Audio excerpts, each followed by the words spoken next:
One. Hello and welcome to today's edition of Daf Yomi, Bava Metzia Daf 109 Amud B. So just carry on from we're halfway through a sentence from the last Amud. Well, conform line of reading, as Weber said, with regard to a teacher of children, a planter and a ritual slaughter and a bloodletter, and the town scribe. So what's a town scribe? A Safa Masa. Some commentators cited an explanation based on Rashi 97a. This refers to a barber, a sapper, as a bad haircut that causes shame is also considered a loss that cannot be undone. As Rabbeinu Yonatan of Lanel, who drafts documents on his behalf on the local residents. All of these are considered forewarned. So what's a footnote? What does that mean? Because Muslim Ve'omdim, with regard to a planter who caused a loss, a ritual slaughterer who invalidated the animals he slaughtered, a bloodletter who injured someone, a scribe who erred in writing documents, and a teacher who taught improperly. In all these cases where the loss cannot be restored, they are removed from their post. The Ramah citing the Torah states that the same halacha applies when these professionals work for a private individual. Some authorities maintain that although they must certainly pay for the loss immediately and no warnings is required, they are not removed from their post until they have made enough mistakes to establish a presumption of error. Rambam Sefer Mishpatim Hilchos Kirut 10:7 Shulchan Aruch Mitzvot 306:8 and in the comment of the Ramah. Therefore, any loss incurred due to them is deducted from their wages, and they are fined without the need for prior warning. The principle of this matter is, with regard to any loss that is not recoverable, they are considered forewarned. The more later, there was a certain planter who said to the owner of the field, "Give me the value of my inheritance because I wish to ascend to Eretz Yisrael." And the mace sack the Aliyah to Israel, if he does not have a good enough reason for leaving, he may not do so without the owner's consent, and if he leaves regardless, he is not entitled to the value of the enhancement. If a planter planted trees and left with the permission of the landowner, so that the owner of the land had to hire the services of a sharecropper, the owner takes half the crop as before. The sharecropper receives the usual amount of the sharecropper, and the planter is entitled to the rest. This ruling is according to the Rashi, as most authorities, including the Rif, the Rambam, and the Ravid, on the Rosh ruling according to this view. And that's the Rambam Sefer Mishpatim, Hilchos Kirut 10:6 Shulchan Aruch Mitzvot 333. The owner came for a ruling before Bava Bashmol. We said to him, "Give the planter the value of his enhancement."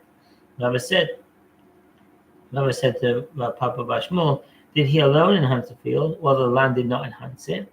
He cannot be credited with all the improvement." But Papa Bashmol said to Rabba, "I'm telling you that he's entitled to half the value of the enhancement." Rabba said to him, "Until now the owner of the land would take half, and the planter would take half, while the planter would work the field. Now the owner also needs to give a portion to the sharecropper, so that the sharecropper will continue working the field." But Papa Bashmol said to him, "I am telling you to give him 1/4 of the value of the enhancement, i.e. half of the sum which he is entitled." Rashi thought to say that when he referred to 1/4, he meant 1/4 of, that is 1/6, i.e. 1/4 of the sum due to the owner, as the sum due to the owner is 2/3 of the entire yield.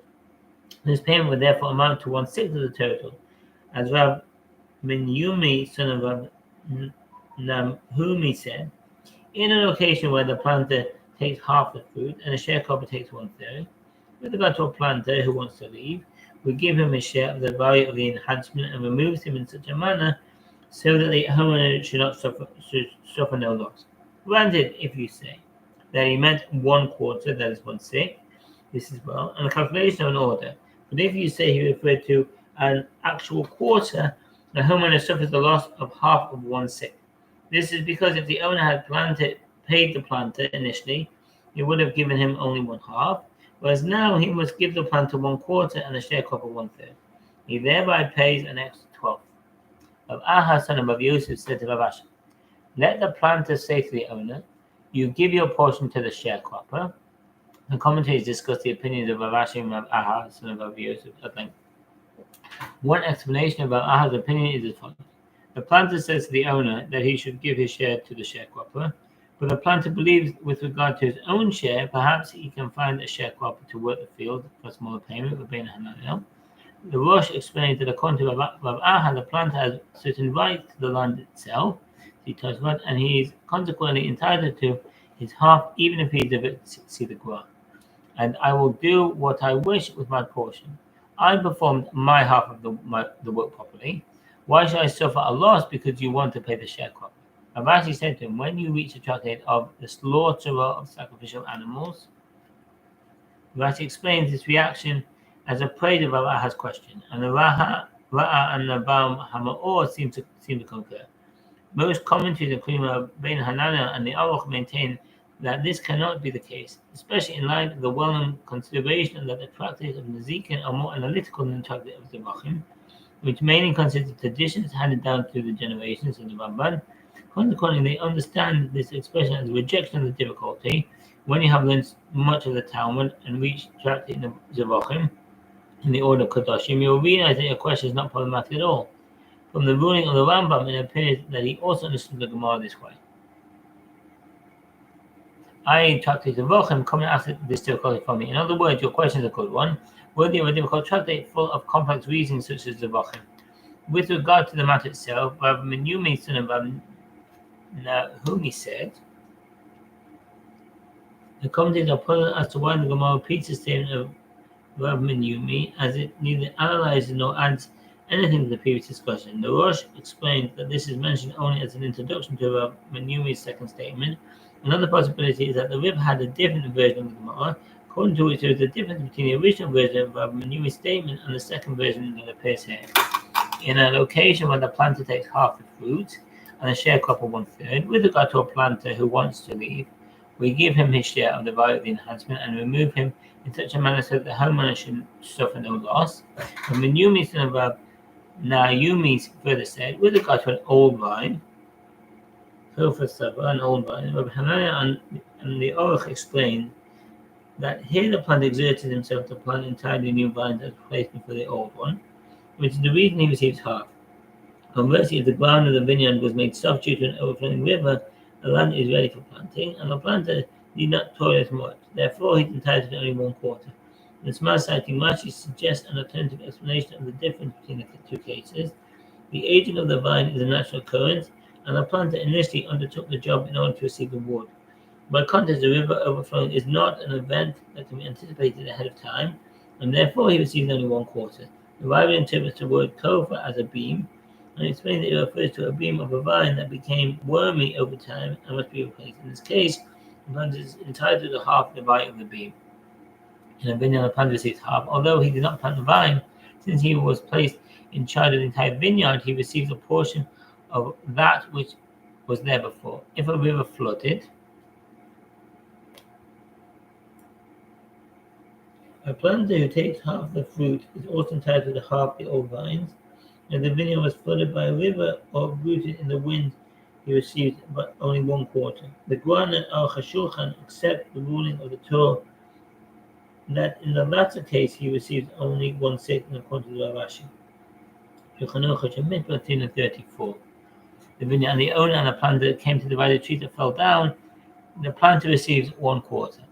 The Gemara relates, there was a certain man who mortgaged an orchard to another, I, the creditor, for 10 years in order that the latter should use the profits gained from the orchard as repayment of the debt. If the orchard aged, if one received an orchard and a mortgage for 10 years and it dried up during this time, its wood should be sold. The proceeds from the sale should be used to purchase the land, whose produce the creditor consumes until the end of the mortgage period. It's prohibited for both individuals to use the trees themselves and are concerned for interest. The Rabbi maintains that the reason is prohibited for the creditor to ensure that the principal shall not be consumed, while it's prohibited for the debtor because there is currently a lien to the debtor. The same halacha apply in the case of one who rents an orchard from another. The halacha here follows Rabbi as in opposition to Abaye, as in almost all of their disputes. And they have inspired me here 7 and American Mishnah there. After 5 years and no longer produce quality food. Consequently, the only way to proceed was to cut down its trees and sell them as wood. But I said this wood is considered as produce. So what does that mean? Even according to Rav's opinion, see 79a, that the principle may not be entirely consumed.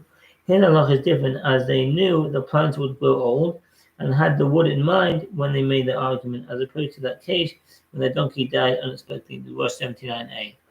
And therefore the creditor is entitled to cut them down and sell them. Rava said the wood is classified as principal. Similar to the previous note, Imam Shmuel, who rules in the case of a donkey, C79a, that the principal must be destroyed, might agree that the wood is treated as principal. The difference is that they have no possibility of buying another donkey for the value of its carcass, and consequently the principal is irretrievably lost. Here they can purchase a certain amount of land that will bear produce, the Rosh 79a.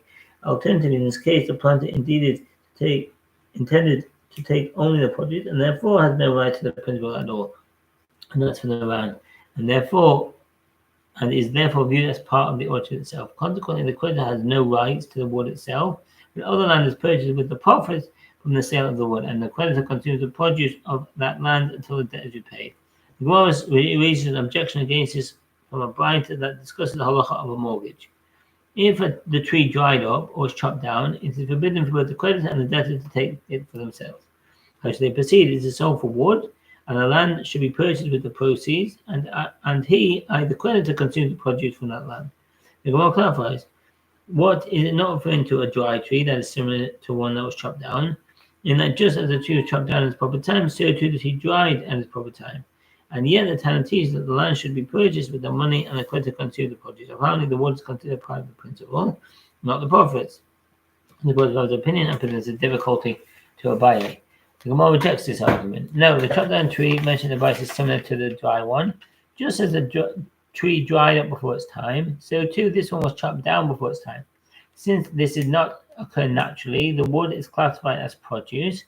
Had the orchard dried up at its expected time, its trees would not be considered part of the land. The Gemara suggests, come here, prove to Rava's opinion from a Mishnah in Ketubot 79b. If a woman after marriage had old vines and olive trees that were bequeathed to her by means of inheritance, so what does that mean? Naflulah, Gefanim, Mazaisim, Zakanim. With regard to the case of a wife who inherited olive trees and vines, if she did not inherit the land on which the trees and vines were growing, and they cover the cost of their upkeep, then they should not be sold because they are assets of her paternal family. This ruling is accepted by the Riv, and the Rashba is based on the Jewish Talmud. If the trees and vines do not produce enough profit to justify their maintenance, they should be sold for wood, and the proceeds used for the purchase of land for the woman, with her husband retaining the right to consume its produce. And that's in the Rambam Sefer Nashim, Hilchot Yishut 23, Shulchan Aruch Ibn Ezra 85:4. And that's the end of the Omid. Wish you a very good day and take care. All the best. Bye.